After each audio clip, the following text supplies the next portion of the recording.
O socialismo e o homem em Cuba. Estimado companheiro Che Guevara, Guevara refere-se a Carlos Quijano do semanário Marcha de Montevidéu. Estou terminando estas notas durante minha viagem pela África, animado pelo desejo de cumprir, ainda que tardiamente, minha promessa. Gostaria de fazê-lo desenvolvendo o tema do título. Penso que pode ser interessante para os leitores do Uruguai. É comum ouvir da boca dos porta-vozes do capitalismo, como um argumento na luta ideológica contra o socialismo, a afirmação de que este sistema social, ou o período de construção do socialismo que estamos atualmente vivendo, se caracteriza pela abolição do indivíduo no altar do Estado. Não tentarei refutar esta afirmação a partir de uma base meramente teórica, mas sim estabelecer os fatos tal como acontecem em Cuba e acrescentar comentários de caráter geral. Primeiro esboçarei em pinceladas a história de nossa luta revolucionária antes e depois da tomada do poder.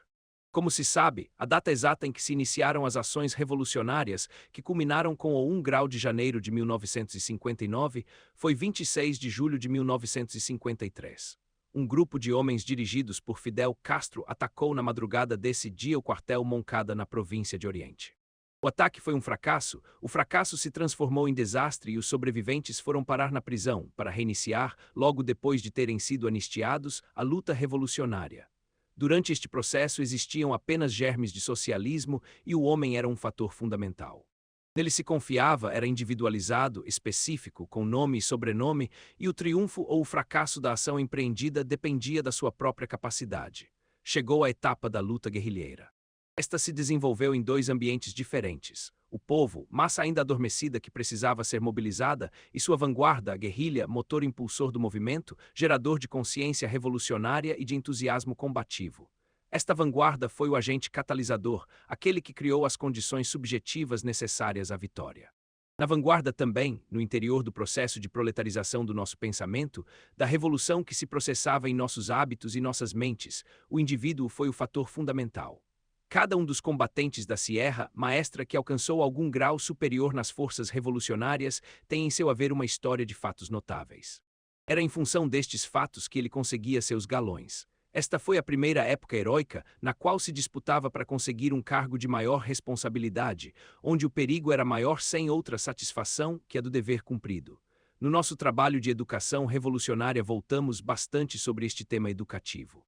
Na atitude dos nossos combatentes visualizava-se o homem do futuro. Este fato da entrega total à causa revolucionária se repetiu em outras oportunidades na nossa história. Durante a crise de outubro ou durante os dias do furacão Flora, pudemos constatar atos de valor e de sacrifícios extraordinários realizados por um povo inteiro. Uma das nossas tarefas fundamentais do ponto de vista ideológico é a de encontrar a fórmula para perpetuar esta atitude heróica na vida cotidiana.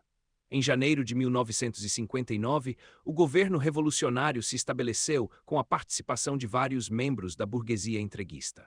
A presença do exército rebelde constituía a garantia do poder, um fator fundamental de força. Em seguida ocorreram contradições sérias, resolvidas em primeira instância em fevereiro de 1959, quando Fidel Castro assumiu a chefia do governo no cargo de primeiro-ministro. O processo culminava com a renúncia do presidente Urrutia diante da pressão das massas em julho do mesmo ano. Neste momento aparecia na história da Revolução Cubana, com características bem nítidas, um personagem que de agora em diante estará sistematicamente presente: a massa. Este ente de múltiplas facetas não, e como se pretende, a soma de elementos de uma mesma categoria, reduzidos, aliás, a uma mesma categoria por imposição do sistema, que atua como um manso rebanho. É verdade que segue sem vacilar seus dirigentes, principalmente Fidel Castro, mas o grau desta confiança que ele conquistou está em função precisamente da interpretação cabal dos desejos do povo, de suas aspirações e da luta sincera que ele travou para o cumprimento das promessas feitas. A massa participou na reforma agrária e no difícil empenho de administrar as empresas estatais. Passou pela experiência heróica de Playa Girón. Forjou-se nas lutas contra as várias hordas de bandidos armados pela CIA. Viveu uma das definições mais importantes dos tempos modernos na crise de outubro e está hoje trabalhando para a construção do socialismo. Se olhamos as coisas de um ponto de vista superficial, pode parecer que aqueles que falam da subordinação do indivíduo ao Estado têm razão. A massa realiza com um entusiasmo e uma disciplina sem par as tarefas determinadas pelo governo, sejam elas de caráter econômico, cultural, de defesa, esportivo, etc. A iniciativa parte geralmente de Fidel ou do alto comando da Revolução, é explicada ao povo, que a acata como sendo sua. Outras vezes o partido e o governo escolhem experiências localizadas e generalizam-nas seguindo o mesmo procedimento. No entanto, às vezes o Estado está errado.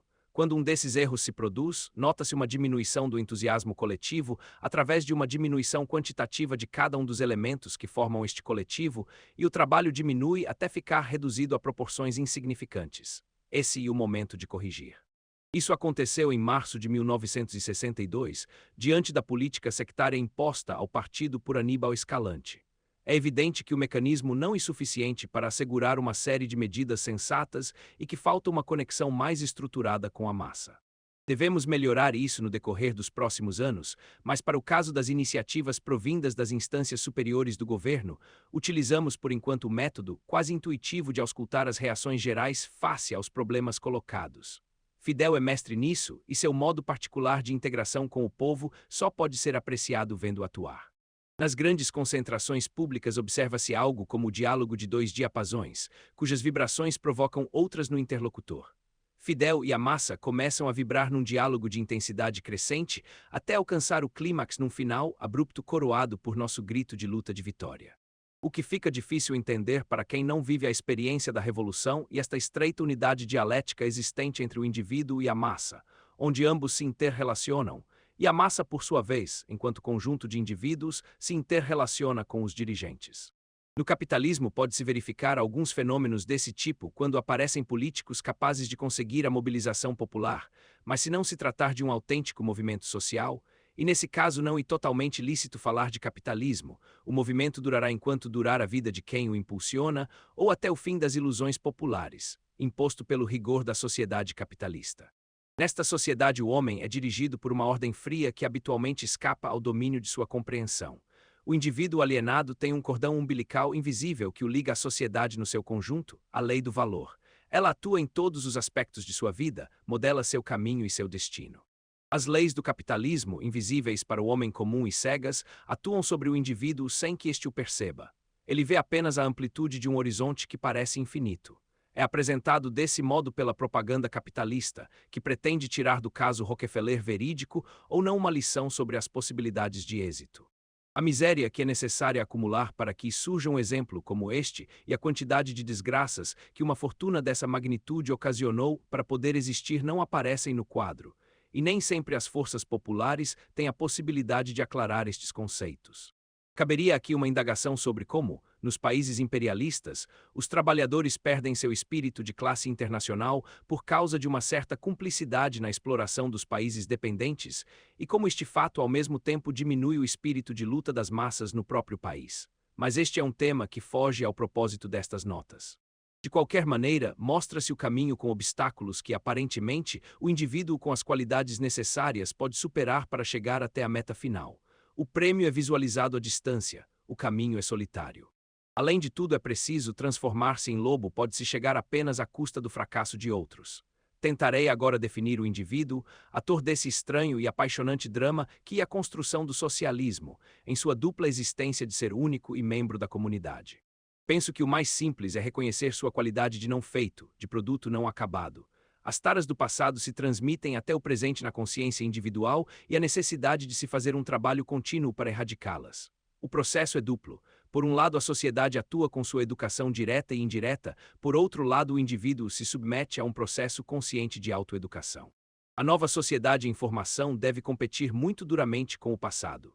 Isto se faz sentir não apenas na consciência individual, na qual pesam os resíduos de uma educação sistematicamente orientada para o isolamento do indivíduo, mas também pelo próprio caráter desse período de transição, onde permanecem as relações mercantis. A mercadoria e a célula econômica da sociedade capitalista. Enquanto existir, seus efeitos se farão sentir na organização da produção e, em consequência, na consciência. No esquema de Marx se concebia o período de transição como resultado da transformação explosiva do sistema capitalista destruído por suas contradições. Na realidade posterior viu-se como caem da árvore imperialista alguns países que constituem os ramos mais débeis, fenômeno previsto por Lenin. Nesses países o capitalismo se desenvolveu suficientemente para fazer sentir seus efeitos de um ou outro modo sobre o povo, mas não são suas próprias contradições que, esgotadas todas as possibilidades, fazem explodir o sistema. A luta de libertação contra um opressor externo, a miséria provocada por acidentes estranhos como a guerra, cujas consequências fazem recair as classes privilegiadas sobre os explorados, os movimentos de libertação destinados a derrotar regimes neocolonialistas, são os fatores habituais do desencadeamento. A ação consciente faz o resto. Nestes países não se produziu ainda uma educação completa para o trabalho social, a riqueza está longe de poder chegar às massas através do simples processo de apropriação.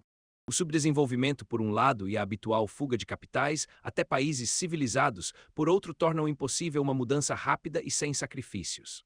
Resta um grande caminho a percorrer na construção da base econômica, e a tentação de seguir pelos caminhos do interesse material como alavanca impulsora de um desenvolvimento acelerado é muito grande.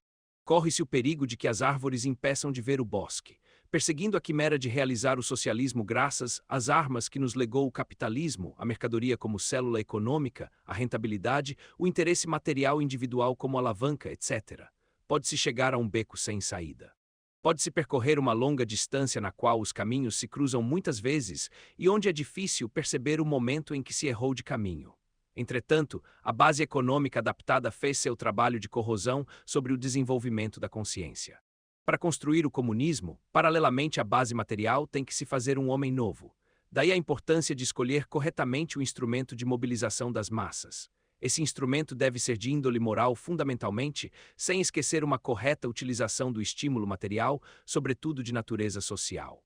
Como já disse, num momento de perigo extremo é fácil potencializar os estímulos morais. Para manter sua vigência, é necessário que se desenvolvam consciência na qual os valores adquiram categorias novas. A sociedade em seu conjunto deve se transformar em uma gigantesca escola. As grandes linhas do fenômeno são semelhantes ao processo de formação da consciência capitalista em sua primeira fase. O capitalismo recorre à força, mas também educa as pessoas dentro do sistema. A propaganda direta é realizada pelos encarregados de explicar a perenidade de um regime de classe, seja de origem divina ou por imposição da natureza como ente mecânico. Isso aplaca as massas, que se veem oprimidas por um mal contra o qual não é possível lutar. Em seguida vem a esperança, e neste ponto que se diferencia dos regimes anteriores de casta, que não apontavam saídas possíveis. Para alguns continuará vigente ainda a forma de castas. O prêmio para os obedientes consiste no acesso, depois da morte, a outros mundos maravilhosos onde os bons são premiados, como acontece na velha tradição. Para outros, a inovação, a separação em classes é fatal, mas os indivíduos podem sair da classe a que pertencem através do trabalho, da iniciativa, etc. Este processo e o da autoeducação para o triunfo devem ser profundamente hipócritas. É a demonstração interessada de que uma mentira é verdade. No nosso caso, a educação direta adquire uma importância muito maior. A explicação é convincente porque é verdadeira, não precisa de subterfúgios. Ela se exerce através do aparato educativo do Estado em função da cultura geral, técnica e ideológica, por meio de organismos como o Ministério da Educação e o aparelho de divulgação do partido. A educação penetra nas massas e a nova atitude preconizada tende a converter-se em hábito. A massa vai incorporando-a e pressiona quem ainda não se educou. Essa é a forma indireta de educar as massas, tão poderosa quanto a outra. Mas o processo é consciente. O indivíduo recebe continuamente o impacto do novo poder social e percebe que não está completamente adequado a ele. Sob a influência da pressão que supõe a educação indireta, ele trata de acomodar-se a uma situação que sente como justa e cuja própria falta de desenvolvimento o tinha impedido de fazê-lo até agora. Ele se autoeduca. Neste período de construção do socialismo, podemos ver o homem novo que está nascendo. Sua imagem ainda não está acabada, nem poderia, já que o processo anda paralelo ao desenvolvimento de formas econômicas novas. Tirando aqueles cuja falta de educação os faz tender para o caminho solitário, para a autossatisfação de suas ambições, aqueles que mesmo dentro desse novo panorama de marcha conjunta têm a tendência de caminhar isolados da massa que acompanham. O importante é que os homens adquirem cada dia maior consciência da necessidade de sua incorporação à sociedade e, ao mesmo tempo, de sua importância como motores da mesma. Eles já não andam sozinhos por caminhos perdidos em direção a longínquas aspirações. Eles seguem a vanguarda constituída pelo partido, pelos operários mais avançados e pelos homens da vanguarda que caminham ligados às massas e em estreita comunicação com elas. As vanguardas têm os olhos voltados para o futuro e sua recompensa, mas esta não é vista como algo individual. O prêmio é a nova sociedade, na qual os homens terão características diferentes, a sociedade do homem comunista. O caminho é longo e cheio de dificuldades. Às vezes, por ter se enganado de caminho, tem que retroceder, outras vezes, por caminhar depressa demais, nos separamos das massas. Em certas ocasiões, por fazê-lo lentamente, sentimos a presença próxima dos que pisam nos nossos calcanhares. Em nossa ambição de revolucionários, tentamos caminhar tão depressa quanto possível, abrindo caminhos. Mas sabemos que temos que nutrir-nos da massa e essa somente poderá avançar mais rápido se a animamos com o nosso exemplo. Apesar da importância dada aos estímulos morais, o fato de existir a divisão em dois grupos principais, excluindo, claro, a facção minoritária dos que não participam por uma razão ou outra da construção do socialismo, aponta a relativa falta de desenvolvimento da consciência social. O grupo de vanguarda é ideologicamente mais avançado que a massa. Esta conhece os novos valores, mas insuficientemente. Enquanto nos primeiros se dá uma mudança qualitativa que lhes permite se sacrificar na sua função de vanguarda, os segundos apenas seguem e devem ser submetidos a estímulos e pressões de certa intensidade. É a ditadura do proletariado que se exerce não somente sobre a classe derrotada, mas também individualmente sobre a classe vencedora. Tudo isto implica, para seu êxito total, a necessidade da existência de uma série de mecanismos que são as instituições revolucionárias. Na imagem das multidões marchando para o futuro se encaixa o conceito de institucionalização como de um conjunto harmônico de canais, escalões, comportas, aparatos bem azeitados que permitam essa marcha, que permitam a seleção natural daqueles destinados a caminhar na vanguarda e que concedam o prêmio aos que cumprem e o castigo aos que atentem contra a sociedade em construção. Esta institucionalidade da revolução ainda não foi alcançada. Buscamos algo novo que permita a perfeita identificação entre o governo e a comunidade em seu conjunto, ajustada às condições peculiares à construção do socialismo e fugindo ao máximo dos lugares comuns da democracia burguesa, transplantados para a sociedade em formação, como as câmaras legislativas, por exemplo. Foram feitas algumas experiências no sentido de se criar progressivamente a institucionalização da revolução, mas sem maior pressa. O freio maior que encontramos foi o medo de que qualquer aspecto formal nos separe das massas e do indivíduo, nos faça perder de vista a última e mais importante ambição revolucionária, que é a de ver o homem libertado da alienação. Apesar da carência das instituições, o que deve ser superado gradualmente, as massas agora fazem a história como um conjunto consciente de indivíduos que lutam por uma mesma causa. O homem no socialismo, apesar de sua aparente padronização e mais completo, apesar da falta do mecanismo perfeito para isso, sua possibilidade de expressar-se e de influir no aparato social é infinitamente maior. Mas é preciso ainda acentuar sua participação consciente, individual e coletiva em todos os mecanismos de direção e produção, e ligá-la à ideia da necessidade da educação técnica e ideológica, de maneira que sinta como estes processos são estreitamente interligados e seus avanços paralelos. Deste modo alcançará a total consciência de seu ser social, o que equivale à sua plena realização como criatura humana, uma vez quebradas as correntes da alienação. Isto se traduzirá concretamente pela reapropriação de sua natureza através do trabalho liberado e a expressão de sua própria condição humana através da cultura e da arte. Para que se desenvolva na primeira, o trabalho deve adquirir uma nova condição. A mercadoria homem cessa de existir e se instala um sistema que outorga uma quota pelo cumprimento do dever social. Os meios de produção pertencem à sociedade e a máquina é apenas a trincheira onde o dever é cumprido. O homem começa a libertar seu pensamento da obrigação penosa que tinha de satisfazer suas necessidades animais através do trabalho. Ele começa a se ver retratado em sua obra e a compreender sua magnitude humana através do objeto criado, do trabalho realizado. Isto já não significa deixar uma parte de seu ser em forma de força de trabalho vendida, que não lhe pertence mais, mas significa uma emanação de si mesmo, uma contribuição à vida comum em que se reflete o cumprimento do seu dever social. Fazemos todos o possível para dar ao trabalho esta nova categoria de dever social e uni-lo, por um lado, ao desenvolvimento da técnica que dará condições para uma maior liberdade, e por outro lado, ao trabalho voluntário, embasado na concepção marxista de que o homem realmente alcança sua plena condição humana quando produz sem a compulsão da necessidade física de se vender como mercadoria. Claro que existem ainda aspectos coercitivos no trabalho, mesmo quando é voluntário. O homem não transformou toda a coerção que o rodeia num reflexo condicionado de natureza social e produz ainda, em muitos casos, sob a pressão do meio, compulsão moral, como a chama Fidel. Ainda lhe falta conseguir a plena recreação espiritual diante de sua obra, sem a pressão direta do meio social, mas ligado a ele pelos novos hábitos. Isto será o comunismo. A mudança não se produz automaticamente na consciência, como também não se produz na economia. As variações são lentas e não são rítmicas. Há períodos de aceleração, outros de estagnação e inclusive de retrocesso. Devemos considerar também, como já dissemos antes, que não estamos diante do período de transição pura, como descreveu Marx na crítica do programa de Gotha, mas numa nova fase não prevista por ele, o primeiro período de transição do comunismo ou da construção do socialismo. Isto se dá em meio de lutas de classe violentas e com elementos de capitalismo em seu seio, que obscurecem a compreensão cabal de sua essência. Se a isto acrescentamos o escolasticismo, que freou o desenvolvimento da filosofia marxista e impediu o tratamento sistemático do período, cuja economia política não se desenvolveu, devemos convir que ainda estamos no berço e que é preciso dedicar-se a investigar todas as características primordiais deste período antes de elaborar uma teoria econômica e política de maior alcance. A teoria resultante dará maior importância aos dois pilares da construção, a formação do homem novo e o desenvolvimento da técnica. Em ambos os aspectos ainda resta muito por fazer, mas é menos perdoável o atraso no que diz respeito à concepção da técnica como base fundamental. Aqui neste terreno não se trata de avançar às cegas, mas de seguir durante bom tempo o caminho aberto pelos países mais adiantados do mundo. Por isso Fidel insiste tanto sobre a necessidade da formação tecnológica e científica de todo o nosso povo e mais ainda de sua vanguarda.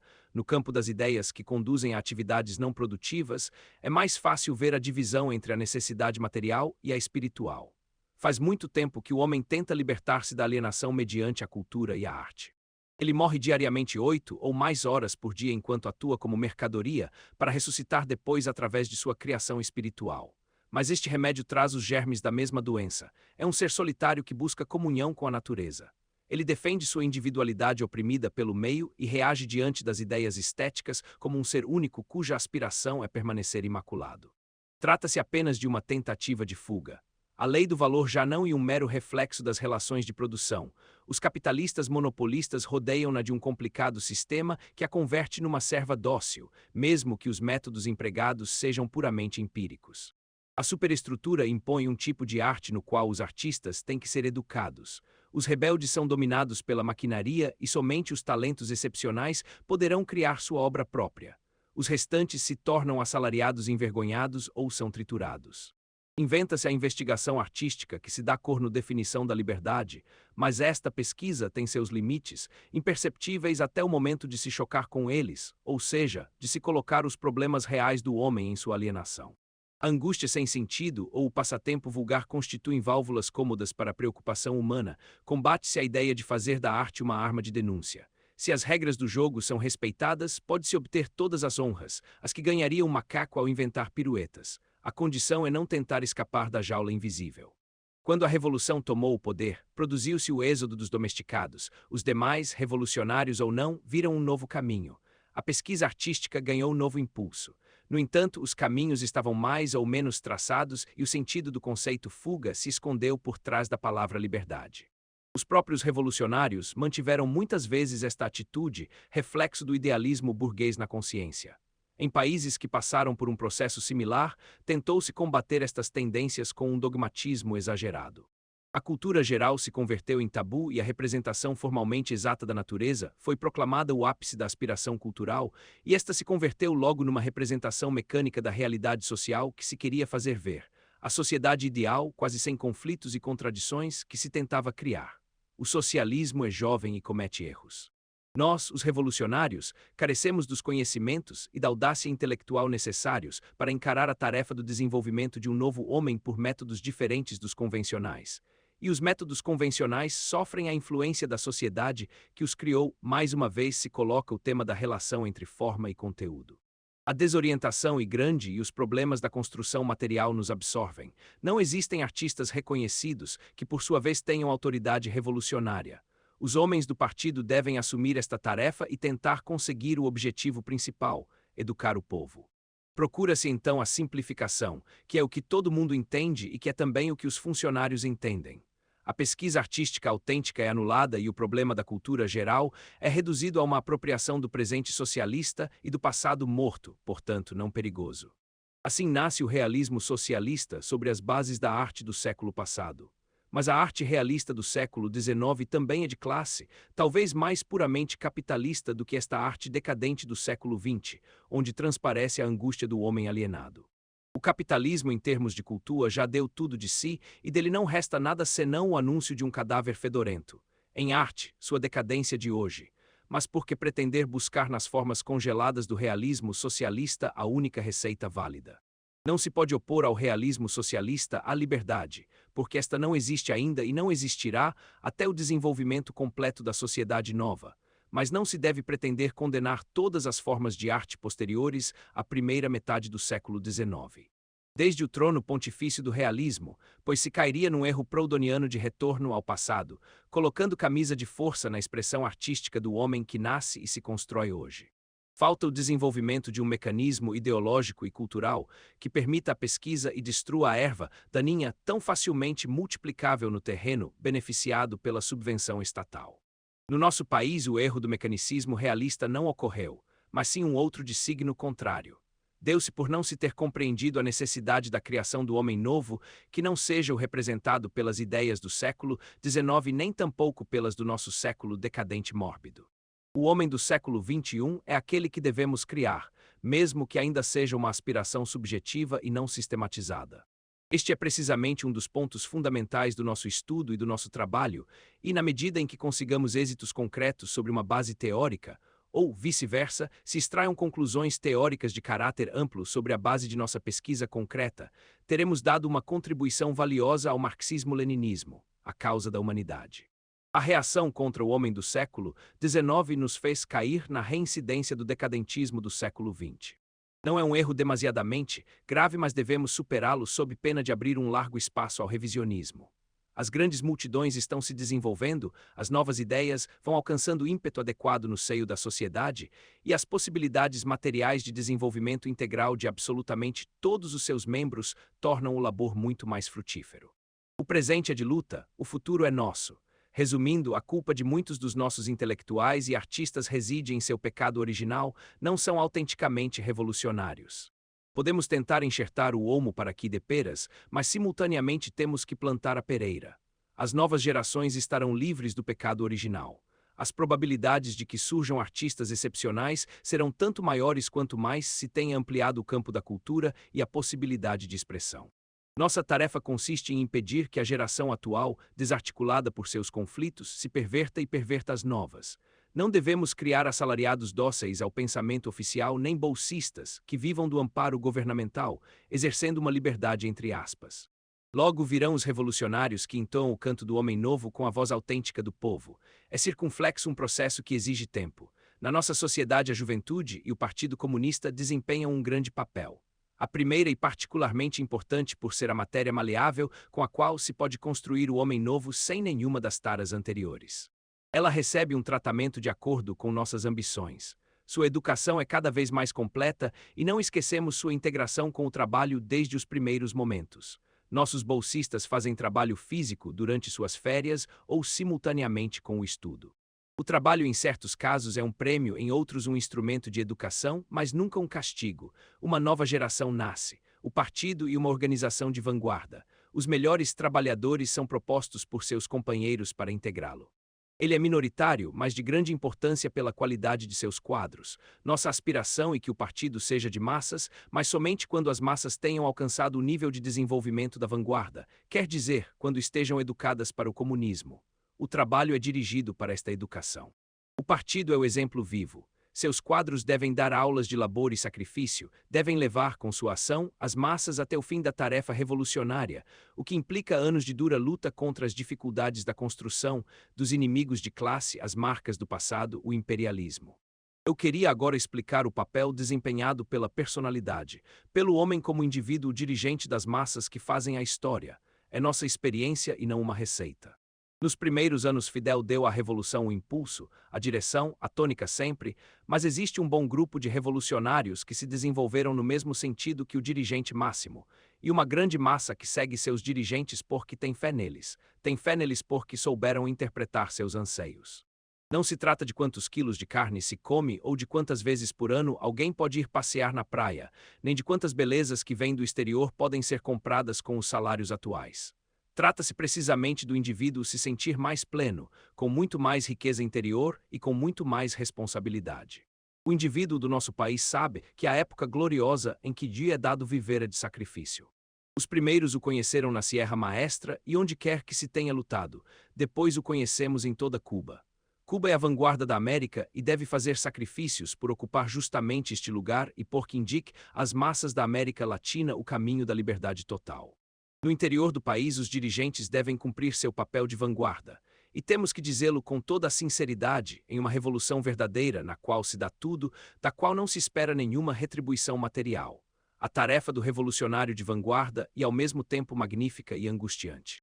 Deixe-me dizer, com o risco de parecer ridículo, que o verdadeiro revolucionário é guiado por grandes sentimentos de amor. É impossível pensar num revolucionário autêntico sem esta qualidade. Talvez este seja um dos grandes dramas do dirigente. Ele deve unir a um espírito apaixonado uma mente fria e tomar decisões dolorosas sem contrair um único músculo. Nossos revolucionários de vanguarda devem idealizar este amor aos povos, às causas mais sagradas e torná-lo único e indivisível. Não podem baixar com sua pequena dose de carinho cotidiano até os lugares onde o homem comum o pratica. Os dirigentes da revolução têm filhos que, em seus primeiros balbucios, não aprendem a chamar o pai, mulheres que devem ser parte do sacrifício geral de sua vida para levar a revolução ao seu destino. O marco dos amigos corresponde estritamente ao marco dos companheiros de revolução. Não há vida fora dela. Nestas condições deve-se ter grande dose de humanidade, grande dose de sentimentos de justiça e de verdade para não cair em extremos dogmáticos, em escolasticismos frios, em isolamento das massas. Todos os dias deve-se lutar para que este amor à humanidade viva se transforme em fatos concretos, em atos que sirvam de exemplos de mobilização. O revolucionário, motor ideológico da revolução dentro do seu partido, se consome nessa atividade ininterrupta, cujo único fim é a morte, a não ser que a construção se realize em escala mundial. Se sua vontade de revolucionário diminui quando as tarefas mais prementes estão realizadas em escala local, e se esquece o internacionalismo proletário, a revolução que dirige deixa de ser uma força impulsionadora e acaba numa modorra cômoda da qual se aproveitam nossos inimigos irreconciliáveis, o imperialismo, que ganha terreno. O internacionalismo proletário é um dever, mas também uma necessidade revolucionária. Deste modo educamos nosso povo. Claro que existem perigos presentes nas circunstâncias atuais. Não apenas o dogmatismo, não apenas de congelar as relações com as massas durante a grande tarefa, mas existe também o perigo das debilidades nas quais se pode cair. Se o homem pensa que para dedicar sua vida inteira à revolução ele não pode distrair sua mente com a preocupação da falta de um determinado produto para o filho, com o fato de os sapatos das crianças estarem acabando, com o fato de sua família carecer de determinado bem necessário, ele, com este raciocínio, deixa de infiltrar-se pelo germe da futura corrupção. No nosso caso, estabelecemos que nossos filhos devem ter e carecer daquilo que tem e daquilo que carecem os filhos do homem comum, nossa família deve compreendê-lo e lutar por isso. A revolução se faz através do homem, mas o homem deve forjar dia a dia seu espírito revolucionário. Assim vamos andando. A cabeça da imensa coluna, não temos vergonha nem estamos intimidados em dizê-lo, está fidel. Depois estão os melhores quadros do partido e imediatamente depois, tão perto que sua enorme força pode ser sentida, está o povo em seu conjunto. Sólida armação de individualidades que caminham até um fim comum, indivíduos que chegaram à consciência do que é necessário fazer, homens que lutam para sair do reino da necessidade e entrar no da liberdade. Esta imensa multidão se ordena, sua ordem corresponde à consciência da necessidade dela, já não em mais uma força dispersa, divisível em 1000 frações projetadas no espaço como fragmentos de granadas, procurando apenas alcançar, utilizando-se de qualquer meio, numa luta travada contra seus semelhantes, uma posição ou algo que dê uma segurança diante de um futuro incerto. Sabemos que existem sacrifícios à nossa frente e que devemos pagar um preço pelo fato heróico de constituir uma vanguarda como nação. Nós, dirigentes, sabemos que temos um preço a pagar por ter o direito de dizer que estamos à cabeça de um povo que está à cabeça da América. Todos e cada um de nós paga pontualmente sua quota de sacrifício, conscientes de receber o prêmio na satisfação do dever cumprido, conscientes de avançar com todos até o homem novo que se vislumbra no horizonte. Permita-me tentar avançar algumas conclusões. Nós, socialistas, somos mais livres porque somos mais plenos por sermos mais livres. O esqueleto da nossa liberdade completa está formado, falta-lhe apenas a substância proteica e a roupagem, nós as criaremos. Nossa liberdade e sua sustentação cotidiana têm cor de sangue e estão repletas de sacrifícios. Nosso sacrifício é consciente, quota para pagar a liberdade que construímos. O caminho é longo e em parte desconhecido, conhecemos nossas limitações. Faremos o homem do século XXI nós mesmos. Nós nos forjaremos na ação cotidiana, criando um homem novo com uma nova técnica. A personalidade desempenha o papel de mobilização e de direção, enquanto encarna as mais altas virtudes e aspirações do povo e enquanto não se afasta do caminho. Quem abre o caminho é o grupo de vanguarda, os melhores dentre os bons, o partido. O alicerce fundamental da nossa obra é a juventude. Depositamos nossa esperança nela e preparamo-la para tomar a bandeira das nossas mãos. Se esta carta balbuciante esclarece alguma coisa, está cumprindo o objetivo a que me propus. Receba nossa saudação ritual, com um aperto de mãos ou um Ave Maria Puríssima, pátria ou morte.